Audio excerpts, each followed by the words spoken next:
Prayer ministries సమర్పించు హోరే ప్రార్థనా సందేశములు. ప్రభునందు ప్రియులైన నిజదేవుని స్వరం అనే ఆధ్యాత్మిక టీవీ కార్యక్రమం వీక్షిస్తున్న మీ అందరికీ మా హృదయపూర్వక వందనములు. ఇప్పుడు దైవజనులు డాక్టర్ డి చార్లెస్ స్టీఫెన్ గారు ప్రసంగించెదరు. వీరు గత 25 సంవత్సరముల నుండి దేవుని సేవలో బహుబలముగా వాడబడుచు విశేషమైన వాక్యానుభవం కలిగి వేలాది మందిని ప్రభు రక్షణలో నడిపించిన అభిషక్త దైవజనులు.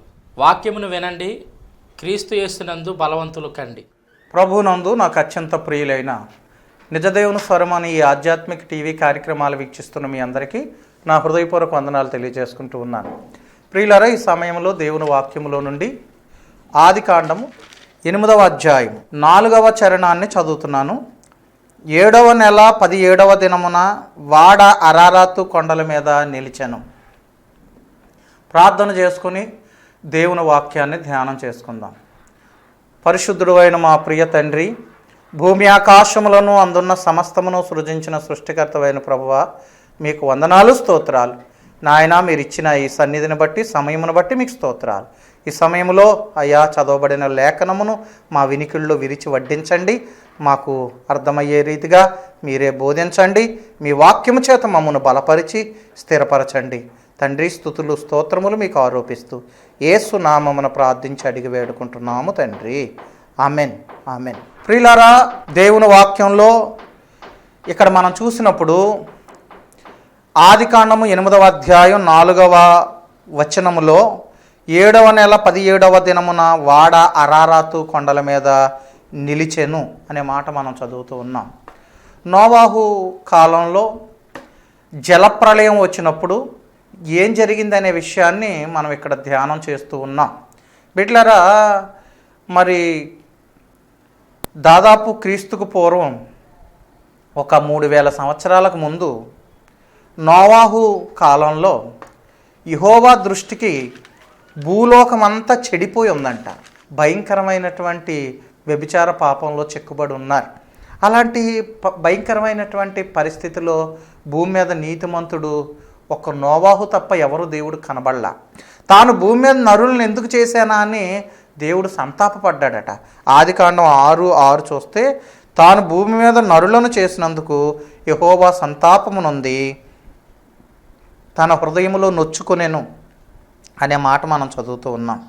అంతేకాదు 5వ చరణం, నరుల చెడుతనము భూమి మీద గొప్పదనియు, వారి హృదయము యొక్క తలంపుల్లోని ఊహంతయు ఎల్లప్పుడూ చెడ్డదనియు యెహోవా చూచి. కాబట్టి వారిలో ఉన్నటువంటి ఆ నీచత్వాన్ని, ఆ యొక్క భయంకరమైన పాపాన్ని ఆయన చూసి తట్టుకోలేకపోయాడు. ఆయన భూలోకాన్ని చూసేటప్పటికీ అది చెడిపోయి ఉందంట.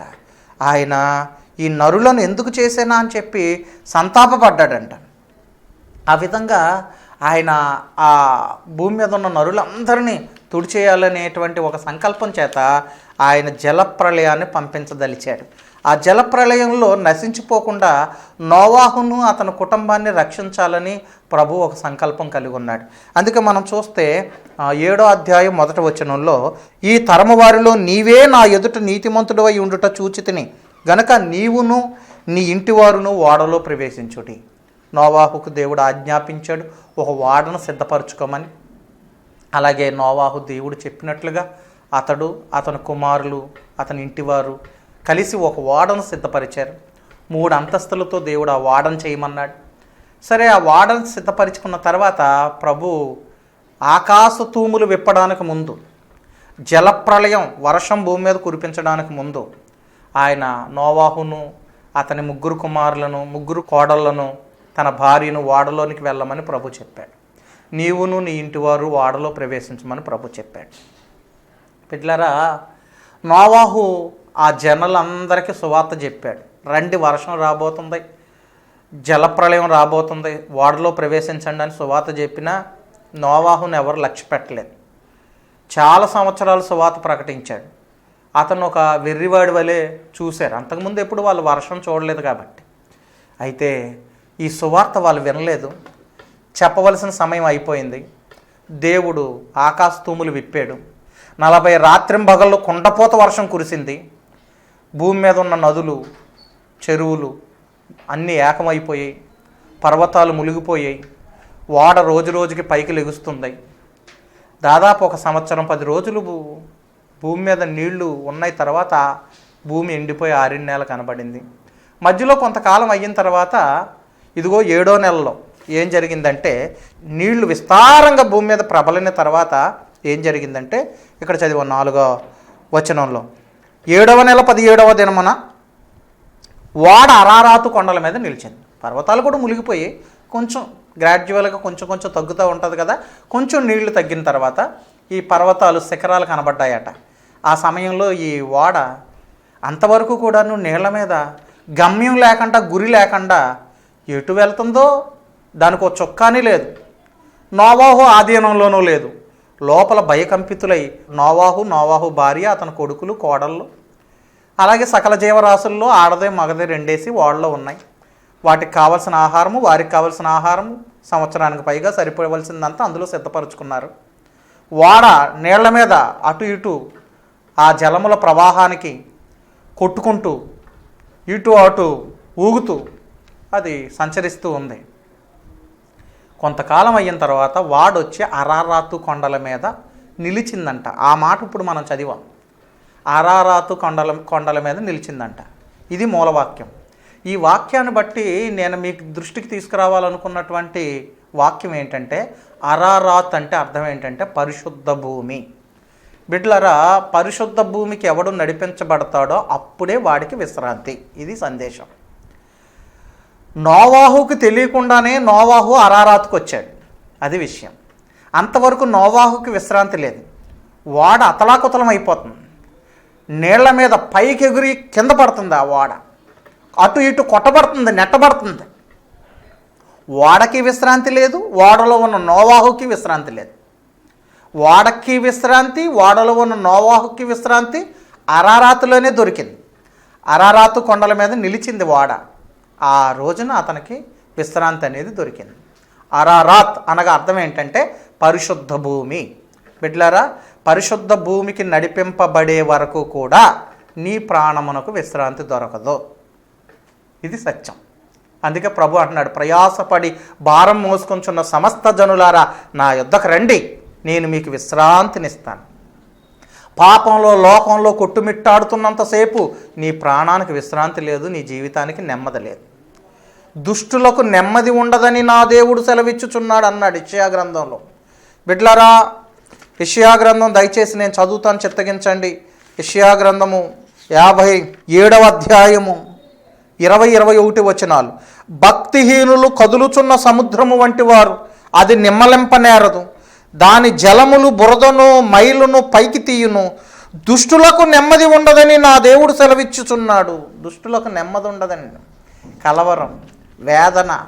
బిడ్డలారా, ఎలాంటి లోబడనొల్లని ప్రజలను తన దగ్గరకు రమ్మని విశ్రాంతినిస్తానని ప్రభు ప్రేమతో పిలుస్తున్నాడు. యెషయా గ్రంథం 65:2. తమ ఆలోచనలు అనుసరించి చెడు మార్గమును నడుచుకొనుచు లోబడనొల్లని ప్రజల వైపు దినమెల్లా నా చేతులు చాపుచున్నాను. ఆ మహానుభావుడు చేతులు చాచి అందరినీ పిలుస్తున్నాడు తన దగ్గరికి, ఆయన సన్నిధికి. ఏమండి, ఆ పరిశుద్ధ సన్నిధికి, ఆయన పరిశుద్ధతలోనికి ఎవరు నడిపించబడతారో వాళ్ళకి నెమ్మది అనేది, విశ్రాంతి అనేది, శాంతి, సమాధానం అనేది దొరుకుతుంది. ఆ పరిశుద్ధ భూమికి రానంత వరకు నెమ్మది లేనే లేదు. నోవాహు చిత్తం ఏమీ లేదు. నోవాహు బిడ్డలారా ఒక చుక్కానితో అతనే నావికుడై ఆ వాడని తిప్పట్లేదు. అంటే దానికి అర్థం ఏంటంటే, నీకు ఈ లోకంలో నువ్వు పరిశుద్ధ భూమికి నడిపించబడడానికి దేవుడే కొన్ని శ్రమలను, కొన్ని శోధనలను అనుమతిస్తాడు. నువ్వు గ్రహించగలిగితే ఆ జలములు, ఆ నీళ్లు, దేవుడు పంపించినటువంటి ఆ వర్షం దేవుని తీర్పులకు గుర్తు. దేవుని తీర్పులు ఎందుకు వచ్చాయి భూమి మీదకి? ఆ జలములో తీర్పే, ఆ జలములే ఓడను ముందుకు నడిపిస్తున్నాయి. అందులో నోవాహు ఉన్నాడు. బిడ్డలారా, మనం క్రీస్తులో ఉంటే, ఆయన్ని ఆశ్రయిస్తే, ఆయన నమ్ముకుంటే, ఆయనకు మనల్ని మనం అప్పగించుకుంటే, మనం ప్రార్థన చేసుకుంటే, ప్రార్థనాపరులమై ఆయన్ని మనం అనుసరిస్తే నిన్ను పరిశుద్ధ భూమికి నడిపించగలవాడు, నిత్యశాంతిని, సమాధానాన్ని నీకు ప్రసాదించగలవాడు యేసే. అప్పుడు భూలోకం అంతా చెడిపోయి ఉంది, ఎవడో సువార్త ఖాతరు చేయలా. అందుకే అప్పుడున్న జనులు తినుచు, త్రాగుచు, పెండ్లాడుచు, పెండ్లికి ఇవ్వబడుచు, అమ్ముచు కొనుచు నాటుచు, నాటింది కోయిచు, ఇల్లు కట్టుకుంటూ తాగి తందనాలు ఆడుతూ విచ్చలవిడిగా శరీరవాదులై వ్యభిచారులై బ్రతికారు. అలాంటి వారందరూ కూడా ఆ జలప్రళయంలో చచ్చి శవాలై తేలారు. జీవాత్మ సంబంధమైన ఊపిరి గల ప్రాణులు అన్నీ చచ్చాయి. వాళ్ళు చచ్చారు, ప్రాణులు చచ్చాయి. కానీ నోవాహు నీతిమంతుడై తన నీతిని కాపాడుకున్నాడు. దేవుని మాట విన్నాడు, వాడను సిద్ధపరుచుకున్నాడు, వాడలో ప్రవేశించాడు, అతను బ్రతికాడు. అంతేకాదు, అతనికి తెలియకుండానే అతన్ని పరిశుద్ధ భూమికి నడిపించడానికి దేవుడు ఈ జలములను దేవుడు వాడుకున్నాడు. ఆయన పంపించిన తీర్పులే, ఆ శోధనలే, ఆ కొట్టబడడం నెట్టబడమే అతన్ని అరారాతుకు తీసుకొచ్చింది. అలాగే నీ జీవితంలో కొన్ని పోరాటాలు, కొన్ని శ్రమలు, కొన్ని శోధనలు దేవుడు అనుమతించినప్పుడు కంగారు పడక, భయపడక, దేవుడు ఏదో గొప్ప కార్యం నీ పట్ల చేయబోతున్నాడు అనే సత్యాన్ని బిడ్డ నువ్వు గ్రహించు. అంతేకాదు, నోవాహు అరారాతుకు వచ్చిన తర్వాత, నీళ్లు పూర్తిగా ఇంకిపోయిన తర్వాత, భూమి ఎండిపోయిన తర్వాత, ఆ ఓడలోంచి నోవాహు బయటకు వచ్చిన తర్వాత నోవాహును అతని కుమారులను దేవుడు ఏలికలుగా చేశాడు, వారినే రాజులుగా చేశాడు. ఆ షేము, హాము, యాపేతు అనే నోవాహు ముగ్గురు కొడుకుల్లో నుంచే మరలా జనరేషన్స్ డెవలప్ అయ్యాయి. వాళ్ళలో నుంచే మరి సంతానం అభివృద్ధి చెంది భూమంతా నిండారు. ఈ రోజున భూమి మీద ఉన్నటువంటి సకల దేశాలలో ప్రజలందరూ కూడా ఆ షేము, హాము, యాపేతులో నుండే వచ్చారు. వాళ్ళందరికీ ఈ దినాన భూమి మీద ఉన్న సకల మానవులకి మూలపురుషుడు నోవాహు. వారిని ఏలేటువంటి ఆ ఏలికలుగా దేవుడు వారిని చేశాడు. పరిశుద్ధ భూమికి వచ్చిన తర్వాతే మిమ్మల్ని రాజులైన యాజకులుగా దేవుడు చేయబోతూ ఉన్నాడు. కాబట్టి బిడ్లరా, మనం ఆలోచన చేసినప్పుడు అరారాతుకు నడిపించబడాలి, పరిశుద్ధ భూమికి మనం నడిపించబడాలి. చుక్కాని క్రీస్తే, క్రీస్తులో మనం ఉండాలి. ఉంటే ఆయన యందు మనం నమ్మకంగా ఉండాలి. ప్రభు మనల్ని తీసుకొస్తాడు, అనేక అనుభవాలు, పాఠాలు నేర్పి తీసుకొస్తాడు ఆయన. మరి మోషే 120 సంవత్సరాలు బ్రతికాడు. 40 సంవత్సరాలు ఐగుప్తు దేశంలో సకల విద్యాపారంగుతుడై సకల విద్యలను అభ్యసించి ఆ రాజకుమారుడుగా అతను జీవించాడు.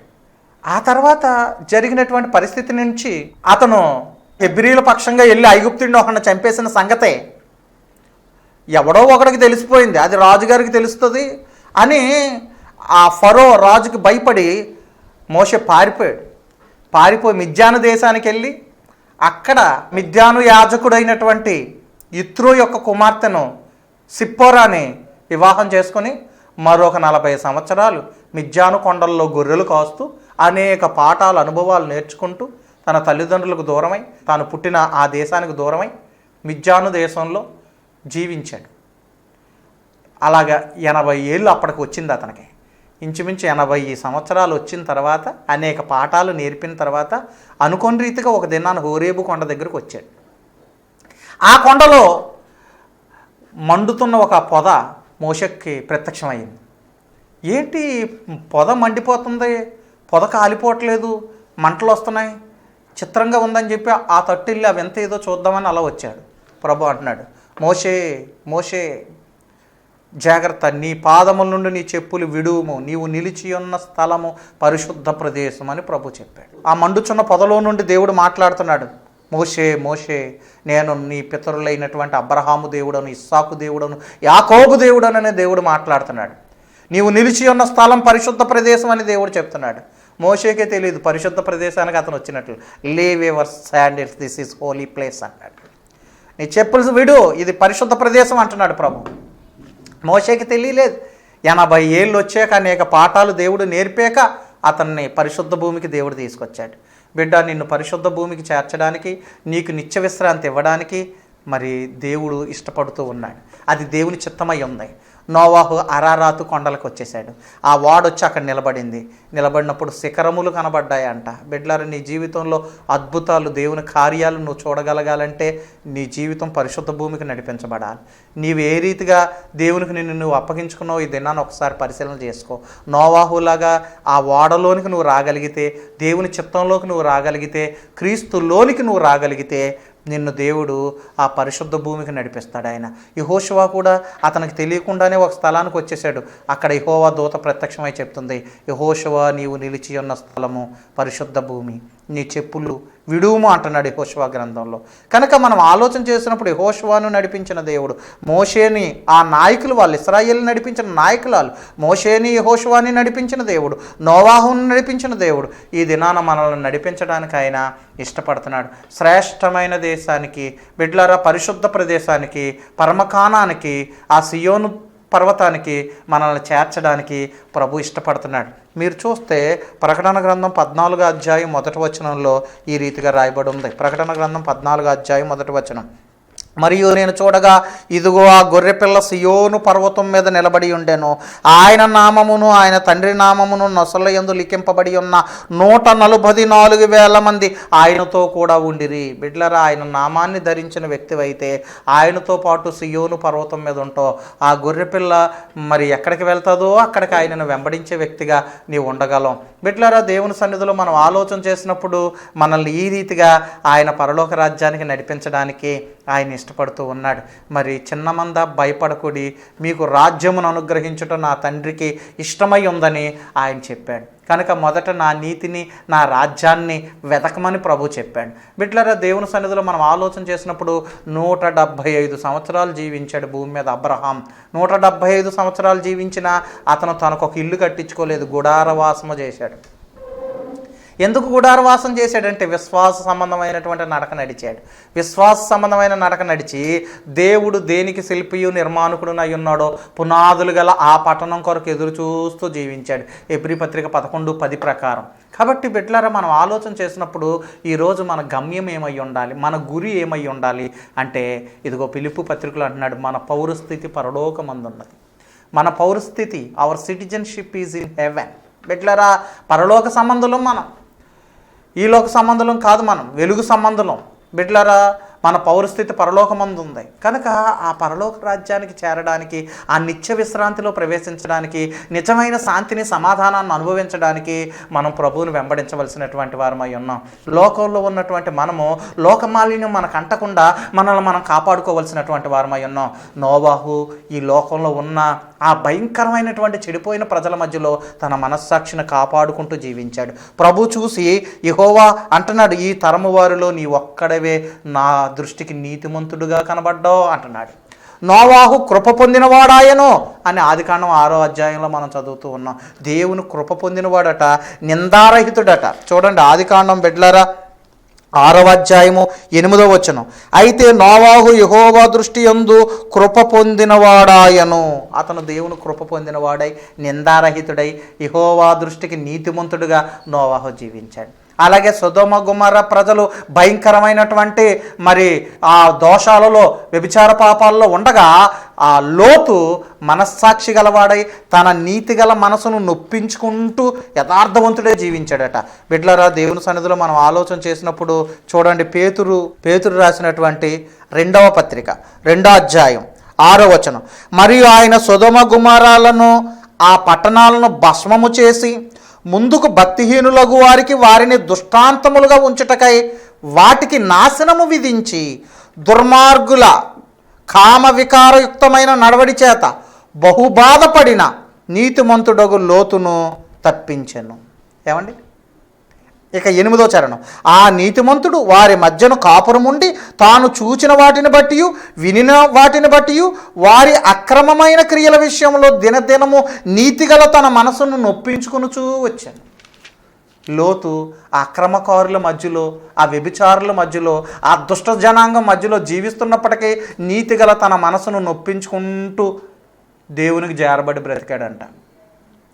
అలాగే నోవాహు అప్పుడున్న జనాంగం చెడిపోయినప్పటికీ, భూలోకం యెహోవా సన్నిధిని చెడిపోయి ఉన్నప్పటికీ తాను నీతిమంతుడుగా దేవునికి భయపడి దేవుని చిత్తం చేసేవాడిగా బ్రతికాడంట.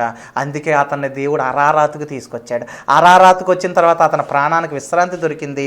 అతన్ని భూమికి ఏలికగా దేవుడు చేయగలిగాడు. బిడ్డ, నీ జీవితంలో గొప్ప సమాధానాన్ని, పరలోక రాజ్యాన్ని నీకు ఇవ్వడానికి తండ్రి ఇష్టపడుతున్నాడు. నిన్ను దీవించడానికి ప్రభు ఇష్టపడుతున్నాడు. నీ కుటుంబం అనేకులకు ఆశీర్వాదకరంగా చేయడానికి తండ్రి ఇష్టపడుతున్నాడు. నీవు దేవునిలో ఉండగలిగితే, నీ యొక్క మనస్సాక్షిని కాపాడుకోగలిగితే, ఈ లోకంలో బ్రతుకుతున్న నీవు లోకమాలిన్యం అంటుకోకుండా నిన్ను నీవు పరిశుద్ధపరచుకోగలిగితే దేవుని కృప నీ మీదకి దిగి వస్తుంది. యెహోవా కృప నోవాహు ఎలా పొందుకున్నాడో నీవు కూడా దేవుని కృప పొందినవాడు అవుతావు. చూడండి, దయచేసి చూడండి, యాకోబు రాసినటువంటి పత్రిక 1వ అధ్యాయం 27వ వచనాన్ని చదువుతున్నాను. తండ్రి అయిన దేవుని ఎదుట పవిత్రమును నిష్కలంకమునునైన భక్తి ఏదనగా దిక్కులేని పిల్లలను విధవరాండ్రులను వారి ఇబ్బందులలో పరామర్శించుటయు ఇహలోక మాలిన్యము తనకంటకుండా తన్ను తాను కాపాడుకొనుటయే. నిజమే, లోకంలో ఉన్న మనం లోకమాలిన్యం అంటకుండా, తామరాకు నీటిలో ఉన్న నీళ్లు దానికి అంటుకోవంట, అలాగే లోకంలో ఉన్న మనము లోకమాలిన్యము, లోక సంబంధుల ఆలోచనలు, లోకంలో ఉన్నటువంటి చెడుగు మనలోకి రాకుండా మనల్ని మనం పరిశుద్ధపరచుకోగలిగితే, నీతిగల మన మనస్సాక్షిని నొప్పించుకుంటూ ఎప్పటికప్పుడు మనం పరిశుద్ధంగా మన మనస్సాక్షిని కాపాడుకుంటూ జీవించగలిగితే మనం పరిశుద్ధ భూమికి నడిపించబడగలం. బిడ్డలారా, ఇదిగో ఈ దినాన్న మనం అందరం పరలోక చేరాలనేది దేవుని యొక్క ఉద్దేశం, చిత్తమై ఉంది. దయచేసి చూడండి, హెబ్రీలకు రాసినటువంటి పత్రిక 10వ అధ్యాయం 22వ వచనాన్ని చదువుతున్నాను. మనస్సాక్షికి కల్మషము తోచకుండునట్లు ప్రోక్షింపబడిన హృదయములు గలవారమును నిర్మలమైన ఉదకముతో స్నానము చేసిన శరీరములను గలవారమై ఉండి విశ్వాస విషయములో సంపూర్ణ నిశ్చయత కలిగి యథార్థమైన హృదయముతో మనము దేవుని సన్నిధానమునకు చేరుదుము. బిడ్డలారా, ఇలాంటి వాక్యమనే ఉదకము చేత స్నానము చేయబడిన శరీరములు కలిగిన వారమై, మరి ప్రోక్షింపబడినటువంటి హృదయములు కలిగినటువంటి వారమై, ఏ విధమైనటువంటి కల్మషము మరి అంటని మనస్సాక్షిని మనం కలిగి యెహోవా సన్నిధిలో నిలిచేవారిగా మనం ఉండాలని దేవుని వాక్యం బిడ్డలారా మనకు ఉపదేశిస్తూ ఉంది. రండి, దేవుని సన్నిధిలో మనల్ని మనం పరీక్షించుకుందాం. నీవు ఎక్కడికి నడిపించబడుతున్నావు, నీ దిశ, నీ గురి ఎలా ఉందో ఒకసారి పరిశీలించుకో. యెహోవా నీ గుడారములు అతిథిగా ఉండదగిన వాడెవడు, నీ పరిశుద్ధ పర్వతం మీద నివసింపదగిన వాడెవడు అంటున్నాడు 15వ కీర్తనలో. ఎవరు ఉండగలరు? ఆయన పరిశుద్ధ పర్వతం మీద ఎవరు నిలబడగలరు? ఆ పరిశుద్ధ భూమికి ఎవరు నడిపించబడగలరు? 40 ఏళ్ళు తొందరపాటుతో జీవించాడు మోషే. ఇంకొక 40 ఏళ్ళు అనేక అనుభవాలు నేర్చుకున్నాడు. 80 సంవత్సరాలు వచ్చిన తర్వాత అనేక ఆటుపోట్లు అతని జీవితంలో అనుభవించిన తర్వాత ఒక స్థిరమైన అభిప్రాయానికి, ఒక పరిశుద్ధ స్థలానికి, దేవుని సన్నిధానానికి, దేవుని స్వరం వినేటువంటి స్థితికి అతను రాగలిగాడు. ఆ దినాన్న దేవుడు అతన్ని అభిషేకించి తన సేవ కొరకై ఆయన పంపించాడు. ఒక గొప్ప సేవకుడుగా బహుబలంగా దేవుడు తన నామ గంత కొరకు అతన్ని సిద్ధపరిచి వాడుకున్నాడు. అలాగే యెహోషువని ఒక పరిశుద్ధ స్థలానికి దేవుడు తీసుకొచ్చాడు, ఆత్మతో అభిషేకించాడు. ఇశ్రాయేలుని నడిపించడానికి ఒక గొప్ప నాయకుడిగా దేవుడు అతన్ని వాడుకున్నాడు. ఈ భూమి మీద ఉన్న సకల మానవులకి మూలపురుషుడిగా నోవాహును దేవుడు సిద్ధపరిచి, నోవాహు కుమారుల ద్వారా ఇప్పుడు భూమి మీద ఉన్న ప్రజలందరినీ దేవుడు పుట్టించి తన యొక్క సృష్టి కార్యక్రమాన్ని నడిపిస్తూ ఉన్నాడు. ఈ దినాన్న బిడ్డ, నీవు సిద్ధపడితే నీ ద్వారా దేవుడు తన నామానికి మహిమ తెచ్చుకోవడానికి, నీ ద్వారా తన కార్యాలు జరిగించడానికి ప్రభు ఈ దినాన్ని ఇష్టపడుతున్నాడని దేవుని వాక్యాన్ని బట్టి నేను మీకు తెలియచేస్తూ ఉన్నాను. ఏ విధమైన సిద్ధపాటు ఈ దినాన్ని మనకుంది? ప్రభు సన్నిధిలో మనల్ని మనం అప్పగించుకోవడానికి, ప్రభువా నన్ను నడిపించిన ఆయన నన్ను నడిపించని దేవునికి మనల్ని మనం అప్పగించుకోవడానికి ఇష్టపడుతున్నామా?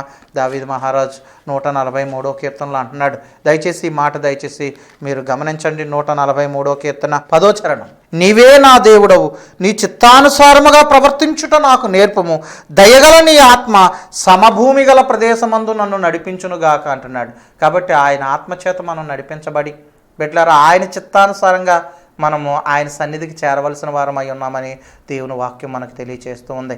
ఎటువంటి సిద్ధపాటు ఈరోజు మనకు ఉంది ఒకసారి ఆలోచన చేద్దాం. 8వ చరణం. నీ యందు నేను నమ్మికించి ఉన్నాను, ఉదయమున నీ కృపావార్తను నాకు వినిపింపము, నీ వైపు నా మనసును నేను ఎత్తుకొనుచున్నాను, నేను నడవలసిన మార్గమును నాకు తెలియచేయము. దేవుడే మనల్ని నడిపిస్తాడు. బిడ్డలారా, దేవునికి మనల్ని మనం అప్పగించుకోగలిగితే, ఆయనకు భయపడగలిగితే, ఆయన చిత్తం చేయడానికి సంకల్పించి ఆ ఓడలోనికి నోవాహు ఎలా వచ్చాడో క్రీస్తులో మనం స్థిరంగా నిలబడగలిగితే దేవుడు మనల్ని నడిపిస్తాడు. ఆయన మనం నడవలసిన మార్గాన్ని మనకు ఉపదేశిస్తాడు, మన మీద దృష్టి ఉంచుతాడు, మనకు ఆలోచన చెప్తాడు ఆయన. కాబట్టి ఈ దినాన్న ఈ ఆశ మనం అందరం కలిగి ఉండాలి. పరిశుద్ధ భూమికి నేను నడిపించబడాలి, దేవుని సన్నిధికి నేను నడిపించబడాలి, దేవుని చిత్తమును నేను చేయాలి, దేవుని కొరకు నేను ఉపయోగపడాలి అనేటువంటి ఒక ఆశ చేత మనం దేవునికి అప్పగించుకుందాం. వాడ వచ్చి అరారాతు కొండల మీద ఆగింది బిడ్డలారా. సాక్షార్థంగా ఈ రోజుకి ఆ వాడ ఉందంట అరారాతు కొండల మీద. అలాంటి మరి గొప్ప చరిత్ర దేవుని వాక్యంలో మనం నిరూపణగా చూస్తూ ఉన్నాం. ఏదో అక్కడేదో అలా జరిగిందట, ఇక్కడేదో అలా జరిగిందట అనేది కాదు, కానీ మరి చరిత్రలో సాక్షార్థంగా ఇలాంటి కార్యాలు జరిగించి ప్రభు తన నామానికి మహిమ తెచ్చుకున్నాడు. ఇలాంటి గొప్ప దేవుడిని మనం కలిగి ఉన్నందుకు మనం ఎంతగానో ఆయన్ను స్తుతించాలి.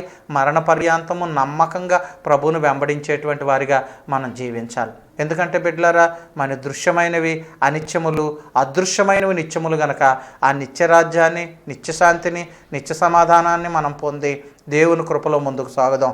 అటువంటి కృప దేవుడు మనకు దయచేయనుగాక. ప్రార్థన చేసుకుందాం. పరిశుద్ధుడా, మీకు వందనాలు. ఈ మాటలు మా హృదయాల్లో ఫలింపచేయండి. దుష్టుడు ఎత్తుపోకోకుండా నీరు కట్టండి. నిజమే నాయన, మా సంకల్పం వల్ల, మా స్వప్రయత్నాల వల్ల, నాయన మా యొక్క సొంత క్రియల వల్ల మేము పరలోక రాజ్యంలోనికి చేరలేము, కానీ నీ కృపే ఆనాడు నోవాహుకు తోడై ఉంచి, ఎలాగైతే అలాంటి జలప్రళయంలో పోరాటాల మధ్యలో అతని వాడను నీవు ఆరారాతుకు తీసుకొచ్చావో, అలాగే ఈ లోకంలో అయా మరి బలహీనులము, దౌర్భాగ్యనరులము నాయన, రేపటి రోజేదో మాకు తెలియదు, అనేకమైనటువంటి శోధనల మధ్యలో, శ్రమల మధ్యలో మేము మా జీవితాన్ని ముందుకు నడిపిస్తున్నాం. అయితే నీ వైపు చూస్తున్నాం, నిన్నే నమ్ముకున్నాం. అయ్యా మమ్మల్ని నడిపించండి, మేము నడవలసిన మార్గాన్ని మాకు బోధించండి. మా మీద అయ్యా మీ యొక్క గొప్ప అభిషేకాన్ని, మీ సన్నిధిని మా మీద కప్పండి. మీరే ప్రభువా నాయన ఆ పరిశుద్ధ భూమికి ఆరారాతకు మమ్మల్ని నడిపించండి. స్తుతులు మీకు చెల్లిస్తున్నాము. మమ్మల్ని సిద్ధపరచండి, బలపరచండి. అయ్యా నీ యొక్క నిత్యరాజ్యములో ప్రవేశించే కృప మాకు దయచేయండి. మీ దయను బట్టి, మీ కృపను బట్టి మీరే మమ్మను నాయన చేయి పట్టుకుని నావికుడివై నడిపించండి. నాయన నీ సన్నిధికి మమ్మల్ని చేర్చుకొనండి. మీరే నాయన వాక్యం వింటున్న బిడ్డలందరినీ ఆత్మీయంగా సిద్ధపరచండి. ఎవ్వరు విడవబడకూడదు, ఆయన ఎవ్వరు తప్పిపోకూడదు. అటువంటి కృప బిడ్డలకు దయచేసి మీరే మహిమ, ఘనత, ప్రభావాలు పొందమని యేసు నామమున ప్రార్థించి అడిగి వేడుకుంటున్నాము తండ్రి. ఆమెన్, ఆమెన్, ఆమెన్. God bless you. ప్రభు మీ అందరినీ దీవించునుగాక. అందరికీ వందనాలు.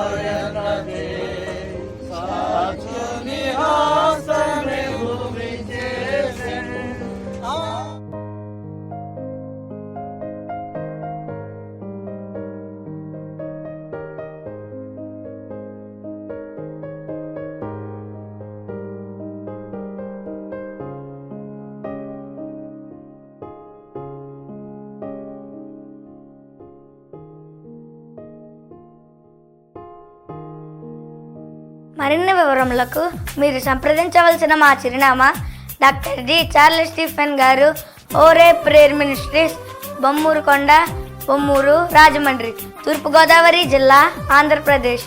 మా పిన్ కోడ్ 533124.